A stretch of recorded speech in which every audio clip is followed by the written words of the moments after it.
কালটু কালটু কি হয়েছে বাবা? কে মেরেছে সোনা? কে ঢুকে মেরেছে তোকে?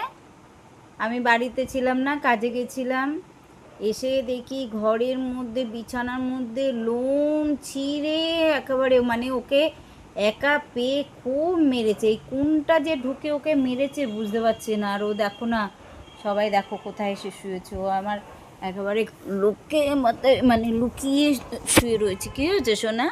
কী হয়েছে বাবা? আম্মা, আমার নয়নটা কী হয়েছে? মা কী হয়েছে? আমার শোনটা মা, ওলে বাবালে, দেখো আমার শোনটাটা। এমনি বেচারার ভাইটা মরে গেছে, গিয়ে ও একা হয়ে গেছে, আর তার মধ্যে কোন বিড়ালটা হুলোটা ঢুকে মেরেছে। কালটু কালটু কী হয়েছে? কী হয়েছে? মেরেছে? মেরেছে, লেগেছে তোমার? আমার শোনা, আমি ওকে ধরতে পারলে মারবো, দাঁড়াও, বকে দেবো ওকে, খুব জোর বকে দেবো। আহারি, শুয়ে থাকো, যা গিয়ে খেয়ে নে, খাবার দিয়েছি, খেয়ে নে, যা। আয় আয় কালটু, কালটু, আয় আয় আয়, খাবি? আয় আয়।